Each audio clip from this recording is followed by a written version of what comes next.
Today, today I would like to talk about angels. Angels, spirit beings, lights, light energies.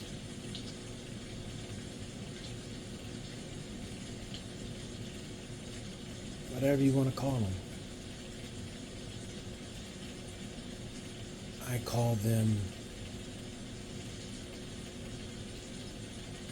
angels, spirits of light, light energies. And they have different levels. There are levels to this. As some would say, there are levels to this.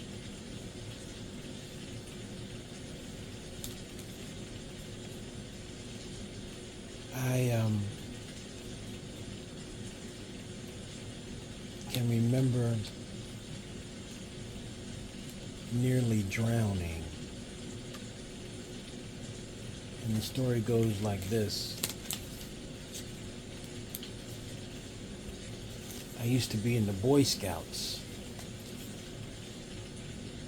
working my way toward Eagle Scout. I think at the time they called them Life Scout before Eagle Scout. Sort of a fog to me as far as that memory is concerned. But I can remember being in the Boy Scouts, and I found it very, very interesting. Learning how to survive out in nature. Roasting a turkey in the ground. Cooking a turkey in the ground. Using reflectors to bake a cake underground. Absolutely amazing. For those that have boys or girls as children, I strongly recommend the Girl Scouts and the Boy Scouts, the Cub Scouts, and all those scouts. Learning to be independent in a world that is, for me, it's a mixture of chaos and some other stuff. But those that are walking in great abundance, it's more than that.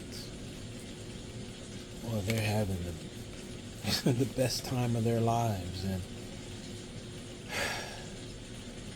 part of me is envious of that.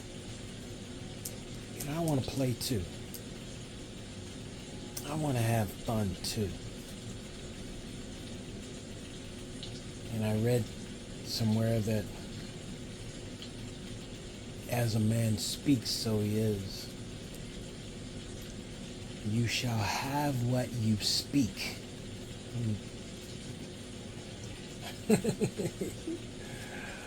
Oh gosh, may I learn to speak and have what I speak.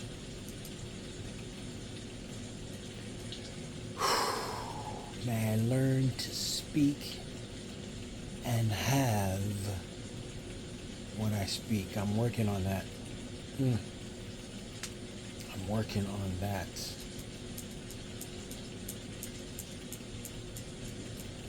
But anywho, back to the angels. I was in the Boy Scouts, and they were having pool nights, swimming nights, and you had to get the parents' permission in order to go. And I knew nothing about swimming. I was in 3 feet of water and I thought I was Tarzan. I thought I could handle swimming. You know. So all I had to do was ask for my father's go ahead, green light, and boom. Pizza, pool, and people. Pizza, pool, and people. So I went to ask my father, and he said that he was going to be out of town, so he said no. Then he packed up and was on his way out of town. I don't know about you, but when you want to have fun, and when you study the origin of the word fun, before it means what it is today, it meant foolishness. Fun meant foolishness in the older dictionaries. When you study the etymology, the origin of words, not on an app because they change those words to mean what they want them to say, but back then, in the older dictionaries, talking about College Edition 4 and before, 1865 type dictionaries, the word fun was foolishness. The word medicine was poison. The word pharmacist was one that distributes poison. Oh, those words. Oh, man. Let me not talk about mourning, where they just drop the U to say good morning, put the U back to say they were at a funeral mourning. Words are spells, words are frequencies, words are vibrations, words are seeds. Words carry energy with them. But anyway, I wanted to go and have fun. And my father saying no spoiled my fun. So I waited for him to leave, and for those that have both parents in the house, you work them both. Dad said no, but he was going out of town. And I figured, let's see what Mom has to say about the whole thing. So I went to Mom. Mom said, what did your father say? And I said, he said, no, but please let me go. So I begged her. She let me go. It's not good to put parents against each other. It's not good to do that. That was something I found out later. It wasn't a good idea to put parent against parent. Sorry, Mom. It's my story and I gotta tell it. Anyway, Boy Scout night, got dressed up in my Boy Scout gear, looking mighty sharp, looking mighty fine, with my merit badges. Looking mighty fine. Feeling responsible.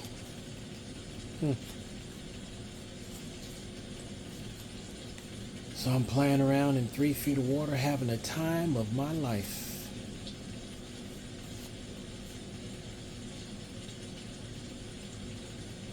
And then I recall one of the many bullies in the neighborhood was also in the Boy Scouts with me. Well, I'm not saying his name. I don't feel like fighting him, but I will. Oh man. But one of the bullies in the neighborhood said, "Why you messing around in 3 feet of water? Why don't you come on over to the big time area? Jump off the diving board into 12 feet of water. What, you scared?" Oh, man.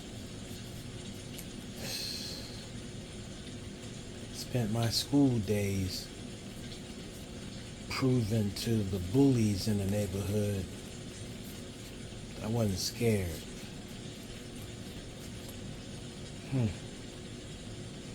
That was the night that I should have been scared. I should have thought it out. I couldn't swim. Thought I could.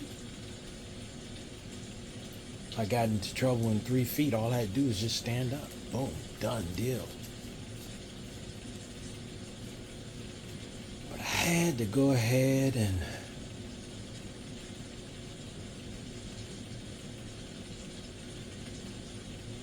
give the bully something less to say about me for a change. Give the bully something less to laugh about when it came to my life for a change. So I went over it,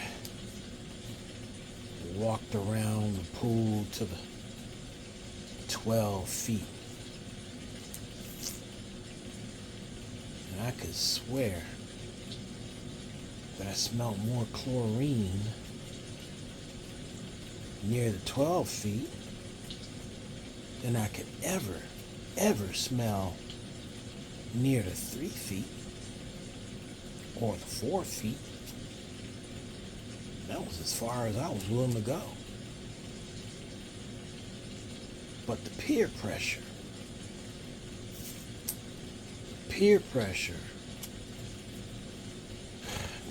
is something else, y'all. Peer pressure made me go to the 12 feet of water. Peer pressure made me go to bigger numbers, bigger challenges.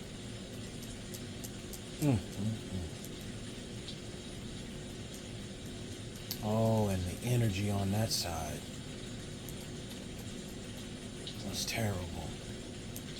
I could feel the pressure in my neck, in my shoulders, in my veins, in my nervous system. I could feel the pressure.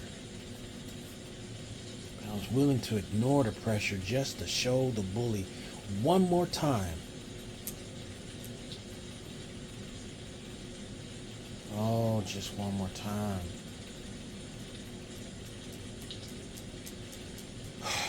So I went on up the diving board.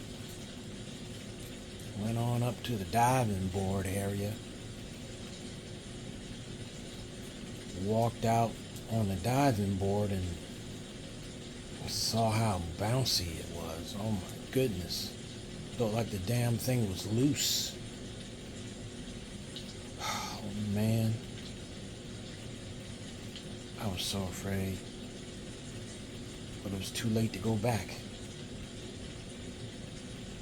It was too late to go back. I had already walked out to the edge. I had already accepted the challenge. It's just too late. I felt like I was at the point of no return. I felt like I couldn't return. I had to show this kid that I could do it. I had to prove to him, prove to the ones that were laughing with him. Oh, he's scared now. He's scared now. Oh, yeah. Oh, yeah. Oh, man.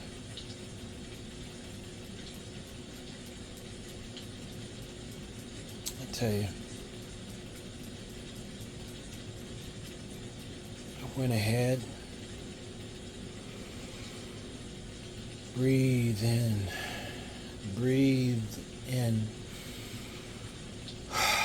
for what I felt like was the last time.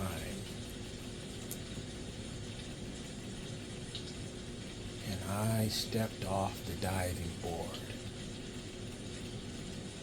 into 12 feet of water, and my feet felt no bottom. My feet felt no floor. There was no 3 feet floor. There was no 4 feet floor. There was no 5 feet floor underneath my feet. And a message went to my brain that said, there's no more floor. There's no more floor. There's no more floor. And I panicked and I started having anxiety in that pool as the other Boy Scouts laughed at me. As one of the most bothersome bullies in the neighborhood laughed at me while I struggled for my life. I went under that water. I was crying for help, flinging my arms around, trying to get some help. People were swimming by and I was trying to catch a ride with them. I was reaching out to them, trying to hold on to them, and they would push me away. Push me away, and I'm like, can't you see I'm drowning? Can't you see I'm dying over here? And they continued to laugh and poke fun at me while I went underneath that water. Not just one time, 6 times. I went underneath, water in my lungs, water in my mouth, water in my nose, water in my eyes. Could hardly see. Fighting tears and water. I was drowning. Man. And all I could hear was my father say, no, don't go. I'm going out of town. I need you to stay right here while I'm out of town. Be the man of the house while I'm out of town. Yeah, oh man. If I only listened that night. Out of all the nights not to listen, I should have listened that night. Oh man. Saw my whole life flash before me. Saw people crying at my funeral. Saw my father yelling at my mother, why'd you let him go? Why'd you let him go? Why? Why? Why? Why? Why'd you let him go? Why did you let him go? Oh, man. Saw everybody crying at my funeral. You know you did wrong when you made your mama cry. You know you did something wrong when you made your grandma cry.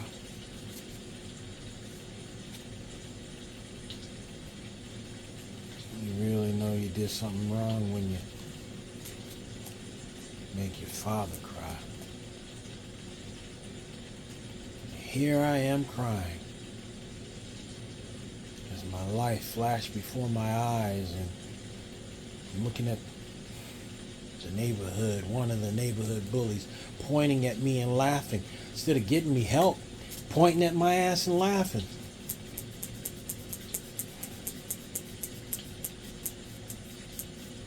I had no more breath, no more energy left.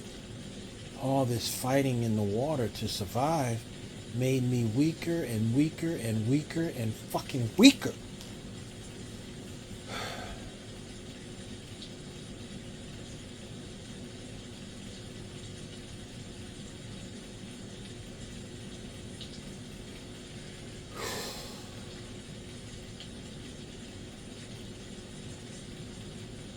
And I was in this water.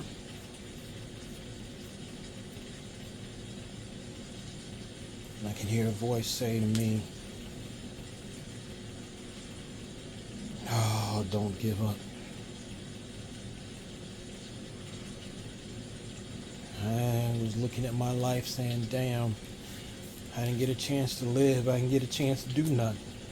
Didn't get a chance to do nothing. Didn't get a chance to live my life. I didn't get a chance to live my life. I didn't get a chance. I became not just sad, but I became disappointed in myself for not getting a chance to live my life.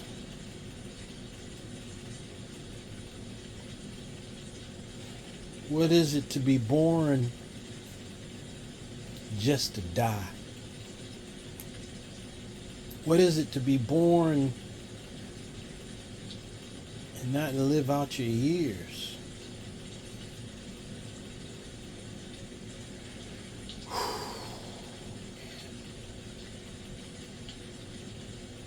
Heard a voice speak to me and said, bring yourself to the bottom of the pool and get real low in the bottom of the pool. And here I am fighting from 6 feet on up with another 6 feet underneath me, fighting for my life. And I'm hearing a voice say, bring yourself 6 more feet under.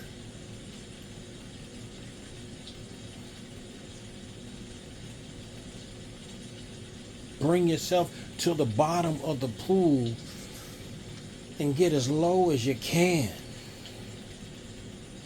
at the bottom. Get as low as you can at the bottom. Some of us are living our lives. We are as low as we can. We're at the bottom, but we need to push off this motherfucker. Need to push off. Get as low as you can.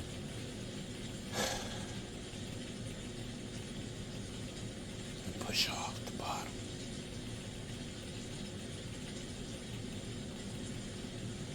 So I say, what else do I have to lose? What do I have to lose? I'm seeing my own funeral. I'm hearing this motherfucker laugh at me with his little friends. I'm seeing this. I'm seeing my life pass before my very eyes. What do I have to lose? Let me obey the voice. Make the choice. Obey the voice.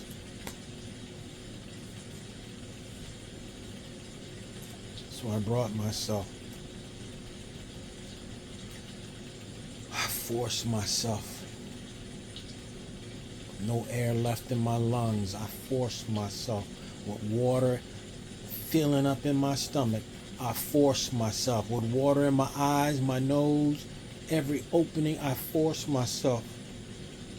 I struggled and I got to the bottom of the pool.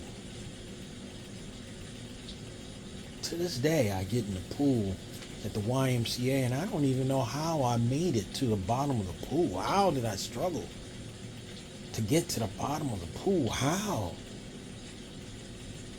did I get to the bottom of the pool?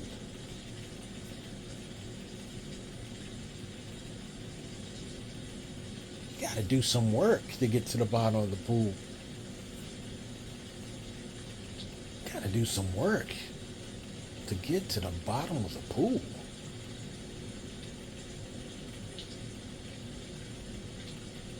I've tried it. I've tried it.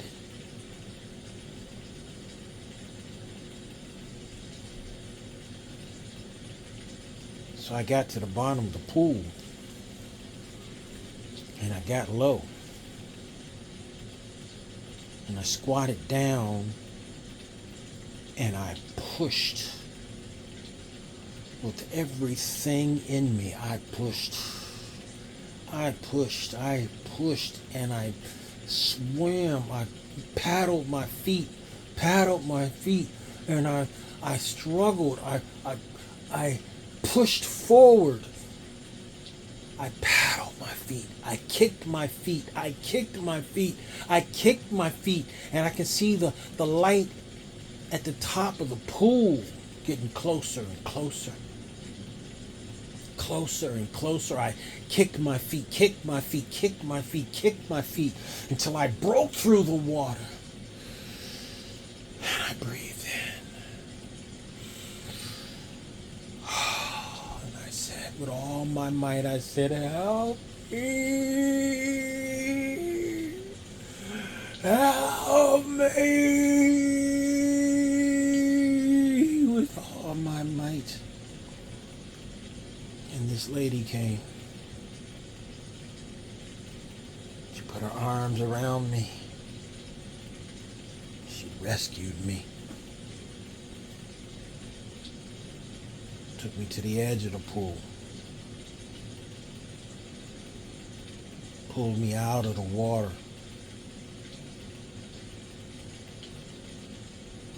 Sat me down on the beginning part of the diving board. Gave me a towel to wipe my face, wipe the tears from my eyes, wipe the water from my eyes, coughing up water into the towel. I looked up and these children were still laughing at me. Still laughing at me. Fellow Boy Scouts still laughing at me. One of the neighborhood bullies still laughing at me. I almost lost my fucking life. And it was funny. It was funny.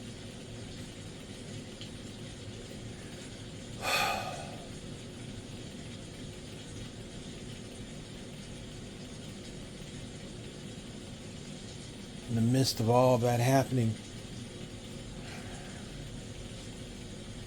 wiping my face of tears and water,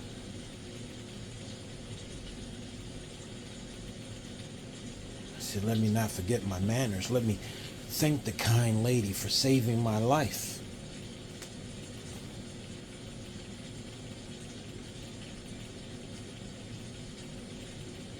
So I asked the hecklers, I asked those that were laughing at me, hey, where's the lady at that just saved my life? They looked at me in awe and they said, what lady? It's Boy Scout night, you idiot. You're just a dumb idiot and you almost died. You almost drowned, you dummy. It's Boy Scout night. It's Boy Scouts night. What lady?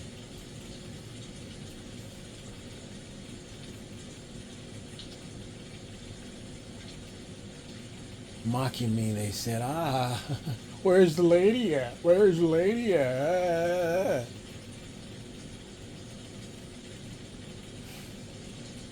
I just wanted to thank her for rescuing me. But you see, that night, it was Boy Scout night. It was boys' night. There was no lady there. There was no female lifeguard there.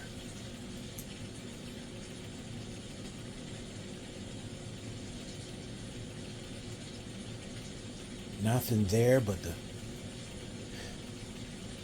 fear of water, the fear of bullies, the fear of hecklers. That fear stayed with me until I got to the Marine Corps and finally dealt with it. With a whole 100 pounds of equipment on me.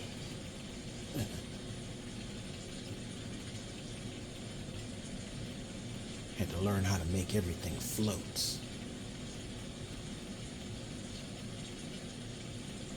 When I joined the Marine Corps, I dealt with all my fears. My fear of height.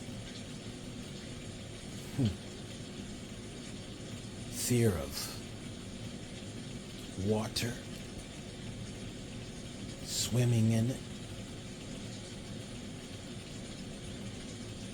Fear of war. Fear of fighting. All my fears got dealt with in the Marine Corps. It's like, how'd you pass the swim qualifications? I didn't the first time because there was a recruit that was drowning, and I got a flashback of me drowning. Tried to rescue him. So I stopped letting myself float, turned to rescue him. We both got disqualified.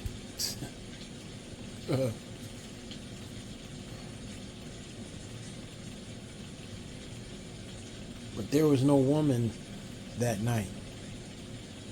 When people tell me all the angels are the sons of God, oh, you out of your mind. They're female angels too. As a matter of fact, spirits don't have gender. They can appear in certain forms. There's no real gender, y'all.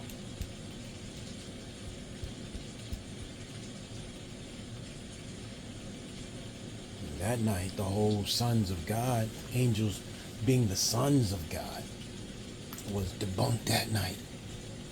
Debunked.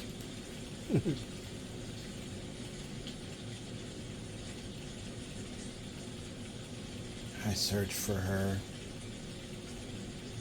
thought about her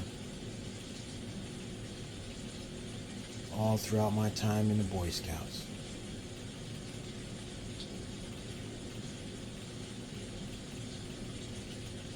Got dressed that night. I don't think I ate pizza. I was too shook up to eat pizza. I still had to listen to Bully Mouth laughing at me the rest of the night. Oh, it hurt me. Oh, it hurt me. Not only to almost lose my life, but it hurt me about how cruel people can be.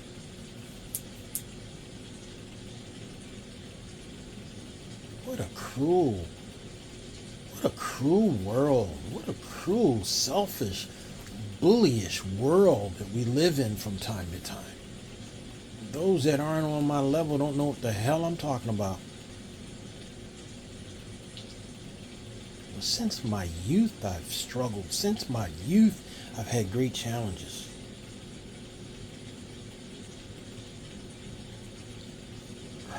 Since my youth, I've had near-death experiences.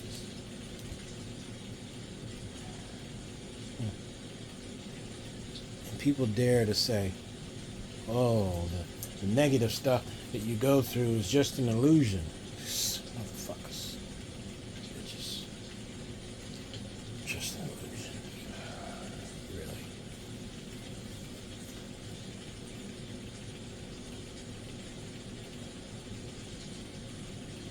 That angel saved me that night. To that angel, I say thank you. To my guardian angels, I say thank you. To my angelic detail, I say thank you. My security detail.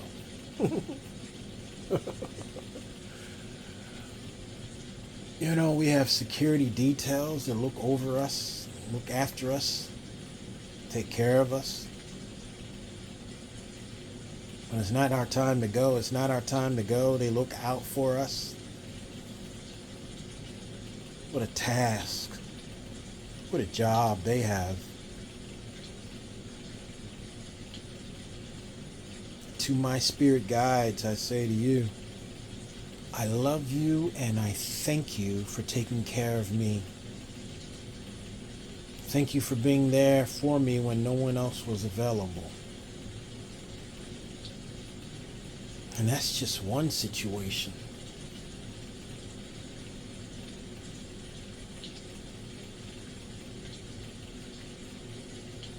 I went home that night crying. Told my mom that I almost died.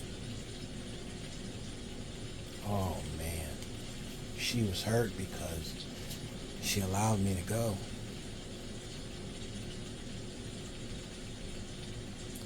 She said, well, your father's on his way back home. I said, on his way back home? You're going to have to tell him. I have to tell him. Why is he on his way back home? I guess the flight was canceled. Damn. The trip was rescheduled. And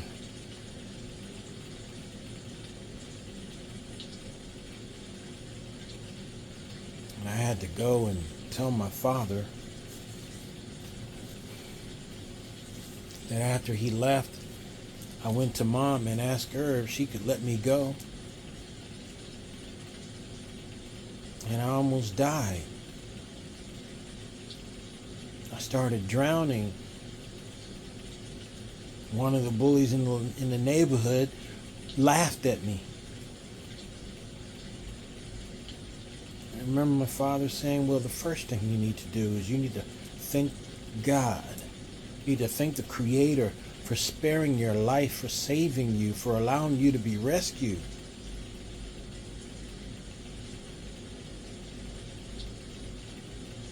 You need to thank the Creator for allowing you to be rescued. You almost died, and you need to be so thankful right now. You need to have a heart filled with gratitude right now.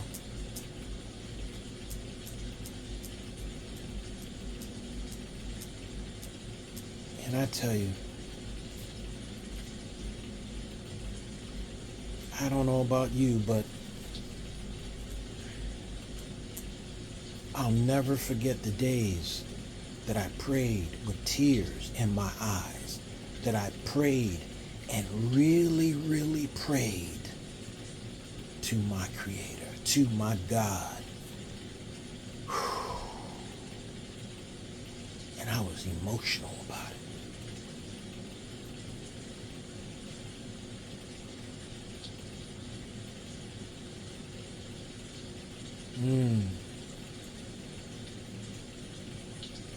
Just remembering this reminds me of the importance of angels, reminds me of the importance of being able to have someone look out for you and care for you beyond what people can do. Oh, I'm so thankful. I've prayed and I've seen the miraculous in my life. I've prayed and I've seen healing in my life. I've seen freedom. I've seen deliverance. I've seen help come out of nowhere when I've prayed. And this moment reminds me of that moment.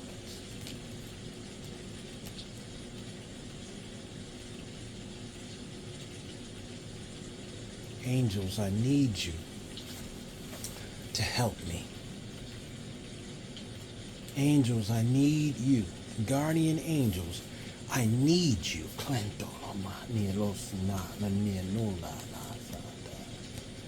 Spirit, I need you. Ministering angels, I need you to help me to get through my trials and my tribulations and my challenges. Angels, I need you to help me to get through these rough patches in my life. Angels, I need you to help me. Guardian angels, I need you to continue to guard over me and keep me safe from all harm and danger. Spirit guides, I need you to guide me.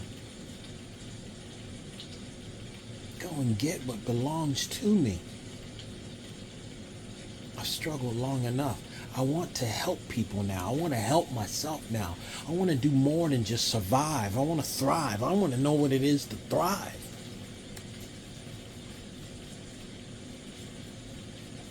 I want to know what it is to walk in abundance. I want to know what it is to walk in great healing. I want to know what it is to walk in great deliverance. I want to know what it is. So, guardian angels, I need your assistance.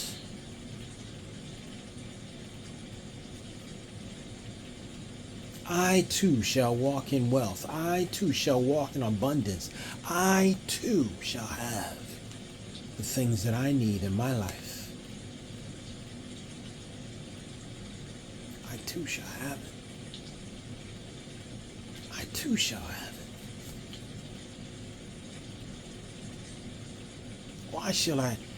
Why should I continue to watch others have it? Why? I dispatch angels to go and get my stuff. I charge the angels that are responsible for my life to go and get my stuff. Go and get my stuff.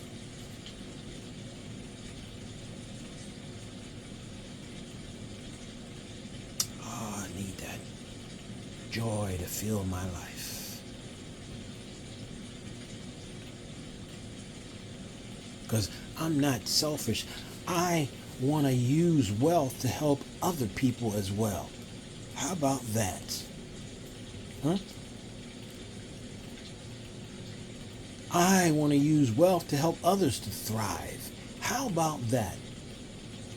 How about the fact that I'm putting myself aside to help others? How about that there are times that I put myself so aside that I have nothing left over to help myself with? How about that?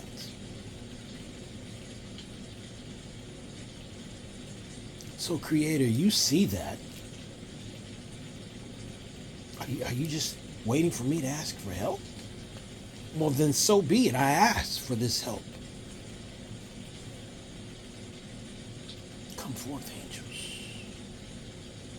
Come forth, spirit guides. Come forth, spirit beings that are at work on my behalf. Want assignments? Okay, I give you assignments. Go and get my stuff. Go and get the things that belong to me. How about that for an assignment?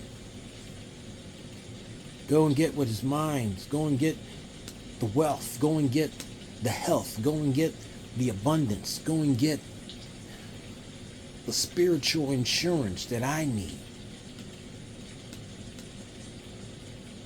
to go to my next level in my journey, on my journey.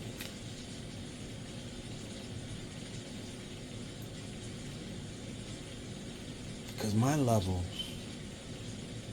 include helping other people. And I just want an opportunity to live and thrive and help people. I just want to see Sankofa Fires 911 Restoration Village. Sankofa Fires 911 Restoration Village go to the next level.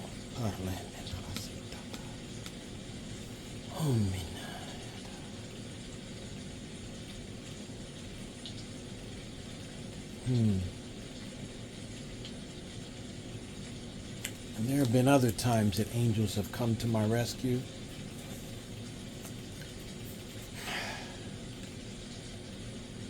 Remember driving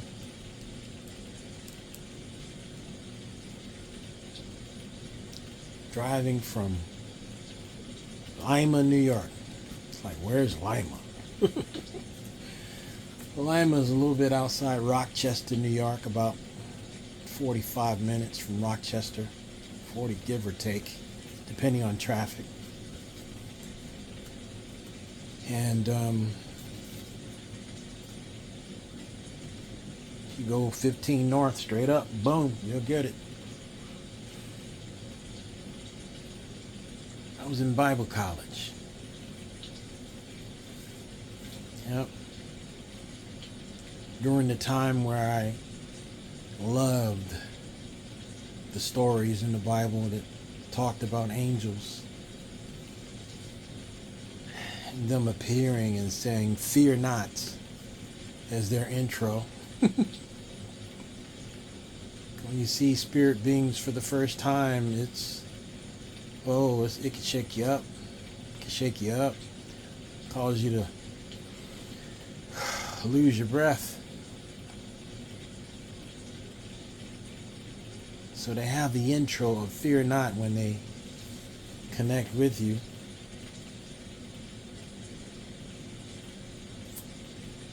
And I remember being in Bible college where I would feel the presence of angels all the time. And I was in a Bible college that, my God, the level of racism there during that time, unbelievable, in Bible college, of all places. Racism has a way, it's like there's no limits. It can show up in the places that are supposed to be the most peaceful.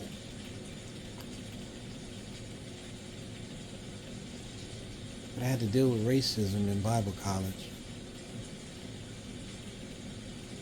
Oh, I learned to pray in Bible college. Wanted to leave a few times, tried to leave a few times.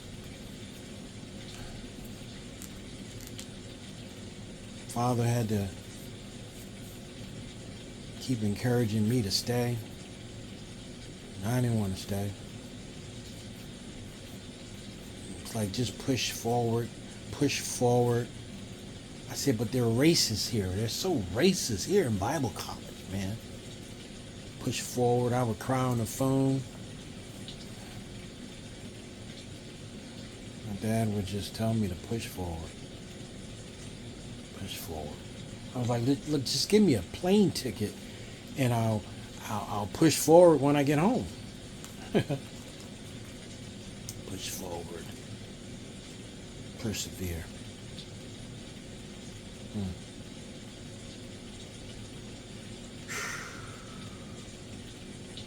So I would fast and pray. And I would fast and pray. And I took joy praying in the dark because the lights would come. As I would be praying, the lights would come. Especially as I would begin to pray in the spiritual language. I would begin to pray in the spiritual language, and the lights would come in a place of darkness, and I would see lights shooting like shooting stars all over the place. And these light beings would just get stirred up. The more I would pray, and the more my faith would arise, and the more my courage would arise, and I would arise, and my frequency would arise. My vibrations would arise, and I would arise within. And these spiritual beings of light would just go crazy. They would gather. They would be attracted to the prayers They would be attracted to the spiritual language. They would be attracted to the light language, the love language, the spiritual language.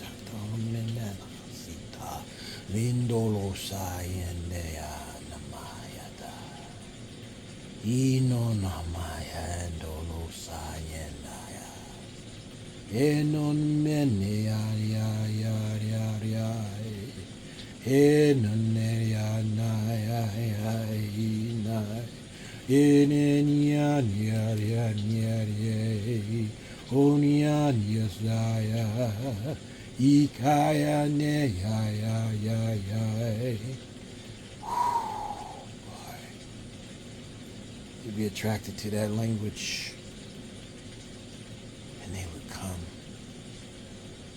and I would see the lights shooting across through the darkness, the lights would come.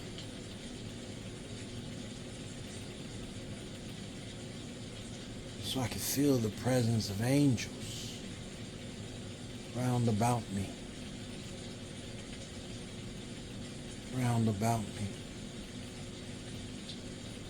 And I would get through. I would get through the racism. I would get through the fear. I would get through the times of being so alone. I would get through.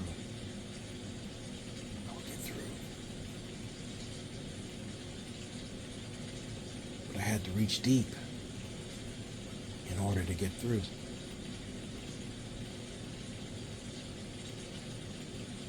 And I remember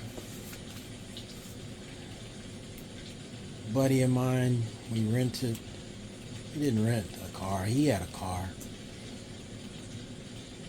And he said he needed help driving. I dag, my ass did all the driving. And need help driving. The person that is going to be there to help you drive is doing all the driving. That's not no help. You are being escorted. Thank you very much. I'll never forget, his name was Joel. I wonder what he's doing now. He's one of the Caucasian guys, one of the white guys in Bible college that actually liked me, got along with me, and was willing to put the racism aside just to know me. It's a beautiful thing. It's a beautiful thing. So Joel and I went on home for the weekend. Felt good to go home. Just for a visit.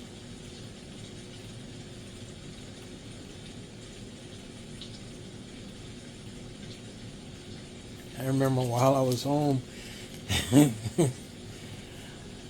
oh man, I begged my eldership at my church at that time.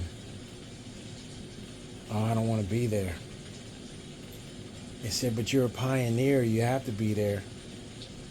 I said, but that Bible college is there's a lot of racism there. He said, well, welcome to the planet. Welcome to the planet. I'm suffering.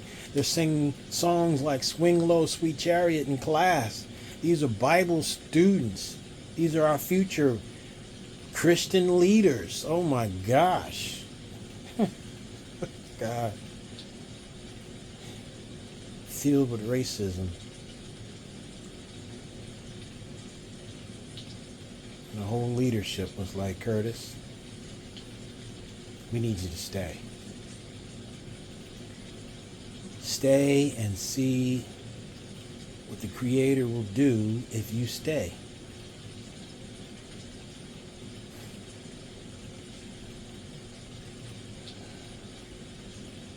So I got back in Joel's car, went to pick up Joel. We headed back to Bible college. I would have rather just called Joel and said, "Look, I'm going to bring you your car. I'm going to stay." Oh man, that would have been AWOL from Bible college. Crazy. Totally crazy. Mm-mm-mm. So I picked up Joel and we headed back. The roads were bad. It was like in the midst of winter. Storms everywhere. Elam was a different kind of place. Different kind of place. I remember one time in June, in the summertime, it snowed in Elam. Snow in June is crazy because you're like, this can't be snow. What is this, ash? Is something blown up? Is this white ash? It can't be snow in June. Yeah. Snow in June.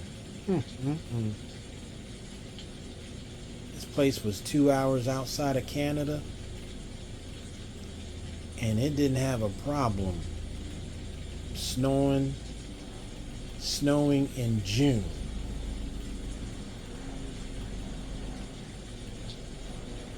That place was the light upon the hill. Elam, they called Elam the oasis.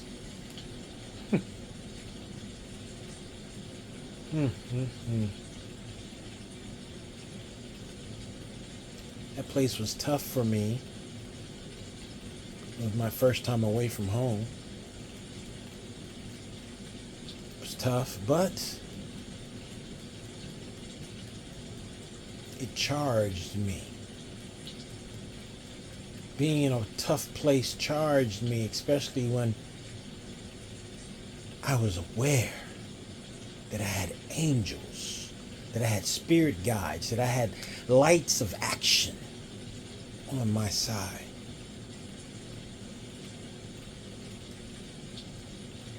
The darker the realm,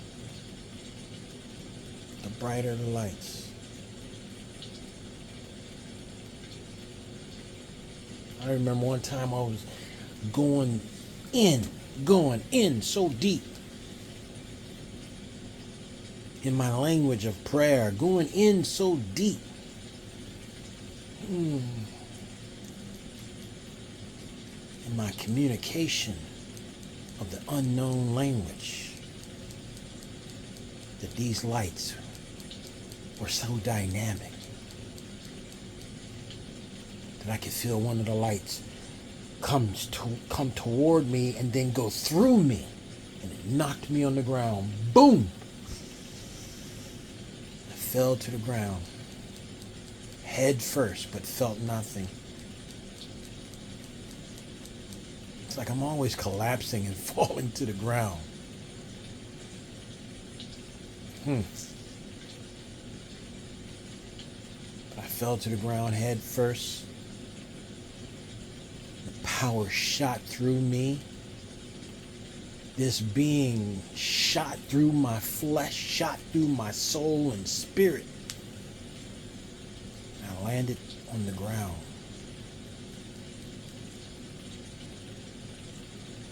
And all I could do was pray, speaking of the unknown tongues. As I laid on the ground,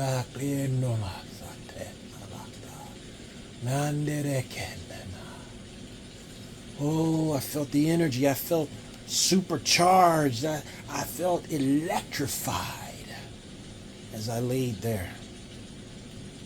And these lights gathered around me and circled me, filling me with great charges of power. As I drove back, thinking about my father saying push forward, thinking about my eldership saying push forward, push forward, push forward. We need you to push forward.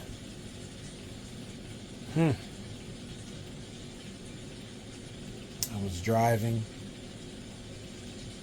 Joel laid in the back seat, getting his sleep while I drove. Oh my gosh. I drove from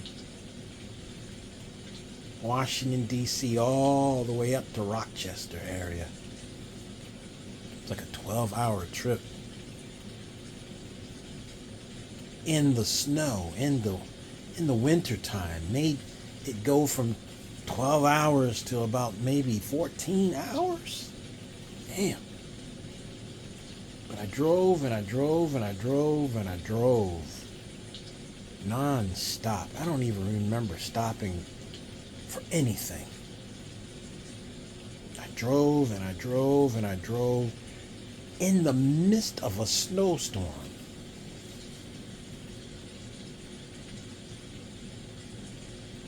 And I'm in a compact vehicle driving in the midst of a snowstorm. Couldn't even see anything, but I'm driving. Had to turn off my lights and just have my hazard lights on, because when I had my lights on, the snow, it's like the snow was blinding. Had a combination of snow and light reflecting back.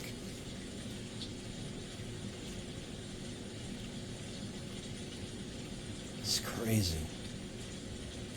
I remember driving behind this tractor trailer, big old truck.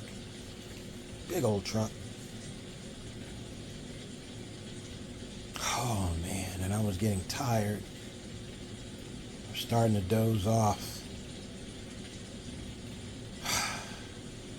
When you're tired, you take chances. When you're tired, you take chances that you don't normally take. Because your body and your mind are getting tired, so you don't normally take the chances that you take when you're tired and when you're at the edge. You feel like you're at the edge of your life. You take chances that you wouldn't normally take. You do things you wouldn't normally do. Desperate people do desperate things. You wouldn't normally do these things. And all I wanted to do was sleep. I could no longer see the parallel lines on the road. I could no longer see that there was a road. I was just following in the tire tracks of the 18-wheeler, big old truck in front of me.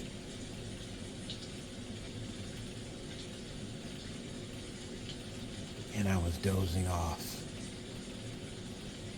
And it would scare me because I knew I had another life that I was responsible for. Not just my life, but Joel's life in the back seat. I don't even know if I've shared this story with Joel. I was probably too embarrassed. I started dozing off, getting tired. Wasn't able to drive fast. I could only drive as fast as the tractor trailer, the big truck in front of me, was driving. He had his hazard lights on. I had my hazard lights on.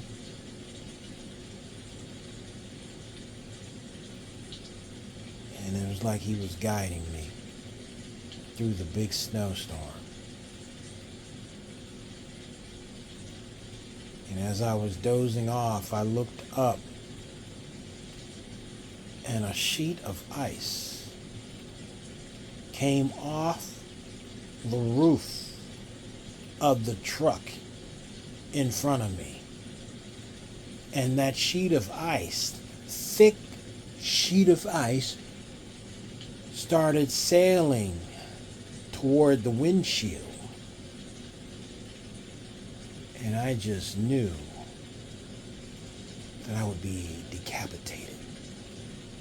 That there was no time to think that ice was just going to take my head off. There was no time to think. There was no time to move out the way. I had to just brace myself and say, help me, Help me. Help me. Help me. Oh, man. And let me tell you something. When it's not your time to go, baby, it's not your time to go. And all I could say quickly was, help me. I don't even think I said help me. I think I just said, ah! Ugh! Translation, help me. And as if it was laser-like, I saw a stream of light shoot forward in front of the car, in front of the windshield, and it hit that sheet of ice dead on. Boom! That light, that stream of light shot forth, hit that sheet of ice, and upon contact,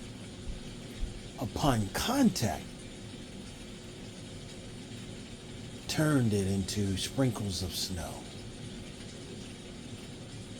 And the only thing that hit my windshield was sprinkles of snow.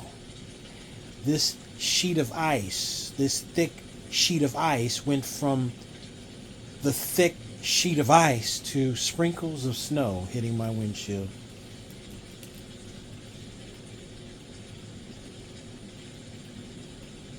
That was my second encounter with my angels.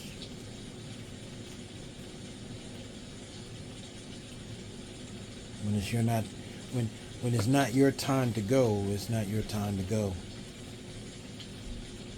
And when these spirit beings, when these spirit guides, when these lights of energy, when these lights of spirit have to intervene, oh, they intervene all right.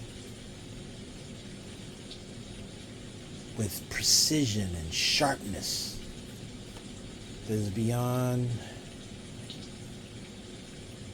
human wisdom, human intellect, human knowledge, human understanding. The impact of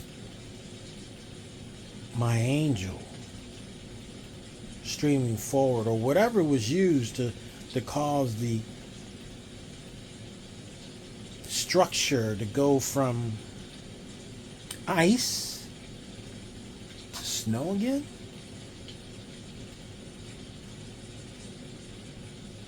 It was miraculous, is all I can say. Absolute miracle. Absolute miracle.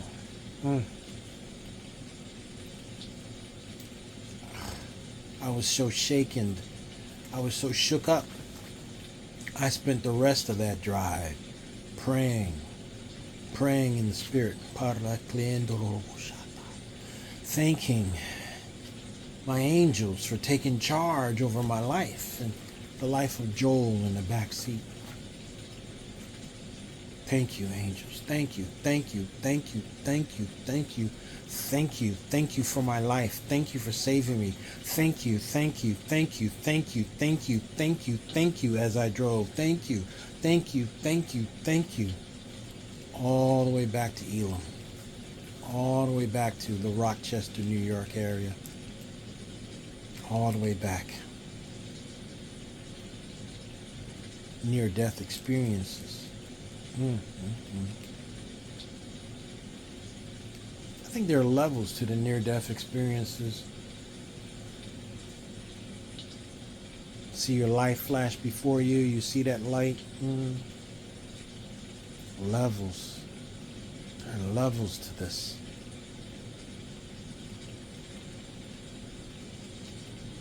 I remember one time being lost in a neighborhood. I was afraid to be in that neighborhood. I I got into an argument with a friend of mine and ended up leaving their car, running away from their car, and getting lost in this neighborhood. Didn't know where I was. Put my friend on edge. Made them fearful. I refused to answer my phone. All of that. Just mad, upset, angry. I got lost in this neighborhood. I was afraid to knock on anyone's door to ask them for any help, thinking that something bad was going to happen to me. I feared for my life. Yeah, that's a good one. That gets you out of a lot of trouble, huh? I feared for my life. But I seriously feared for my life. And I didn't know which way to go. And I was like, help me, please, help me. I need help. And that was just what I was thinking. I need help. I need help. Please help me. Please help me. You help me this time. I'll never forget it. Sort of make promises and vows when your life is on the line. You help me just this once, I'll never forget it. I promise I'll do A, B, and C. Lost in this neighborhood. Scared for my life. To ask for any instructions from anyone.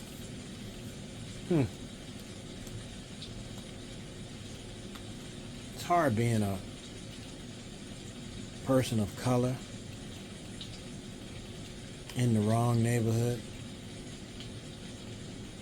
It's tough. People look at my skin tone, they say I'm black.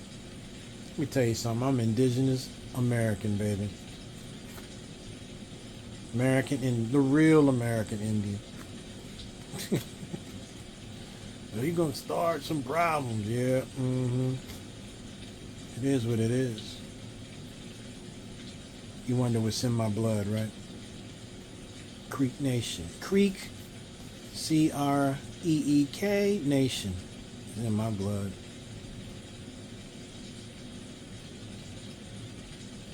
But that's neither here nor there at this point. I was in a neighborhood and I feared for my life. And I could see this person jogging towards me, and I said, I'm going to ask this person for instructions on how to get out of this neighborhood. Please, please help me. I don't know, I'm lost, I don't know where I'm going. How do I get out of this neighborhood? I'm rehearsing what I'm going to say. This person just appeared out of nowhere. It's like I'm looking around, looking down, I look up, boom, there's a jogger.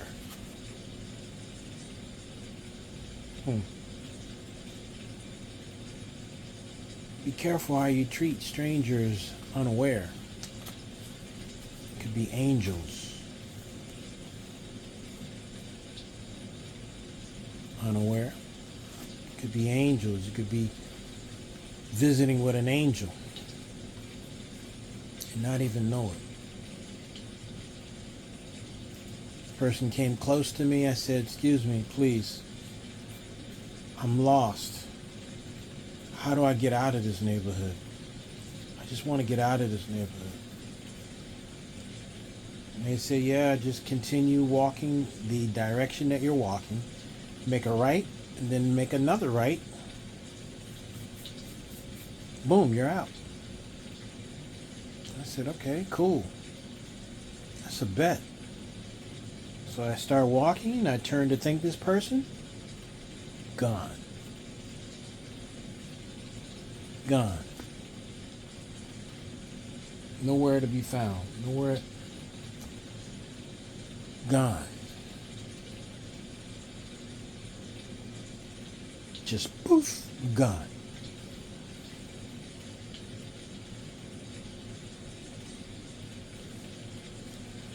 An angel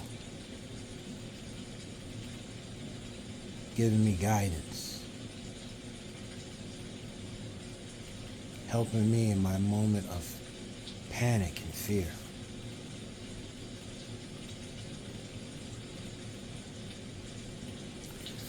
I am very thankful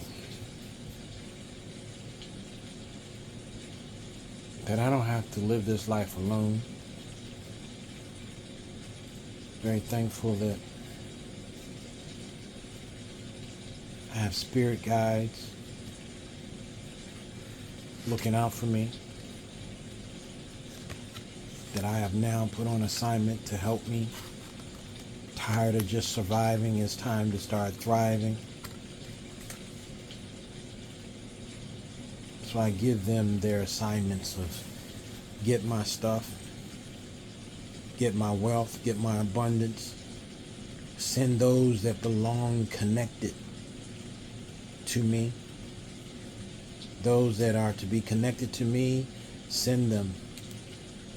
Those that are to help me, send them. Get me my wealth, get me my stuff, get me my abundance. Spirit guides, guide me in a way that I'm able to get what I need to such a degree that I'm able to help others. There are people that need help in this life. People need help. I'm willing to help them. But I got to get some help first.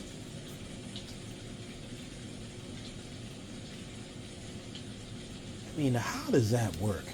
Got people that want to help other people. Seem like they're struggling the most on this planet. You got people that don't give a damn about people, living the viva loca, living a life, taking trips 9 times a year.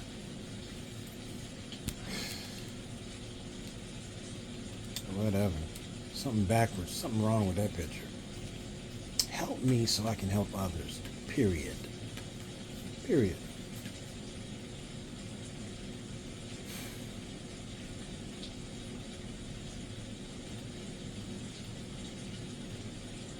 I used to hear this song when I was in the Baptist church.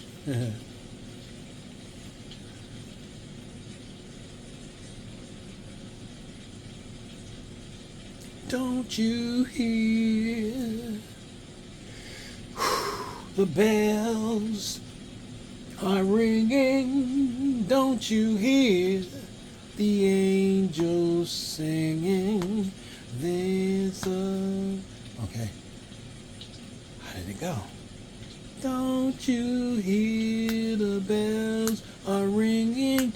Don't you hear the angels singing?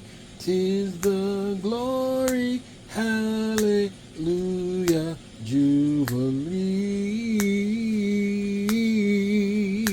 In that far, sweet forever, just beyond the shining river, they are ringing those golden bells for you and me, for you and me. Don't you hear the bells are ringing? Don't you hear the angels singing? 'Tis the glory, hallelujah, jubilee. Just beyond the shining river, ringing those bells forever, ringing the golden bells for you and me, for you and me.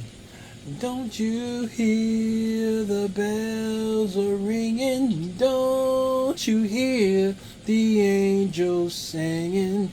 'Tis the glory, hallelujah, jubilee.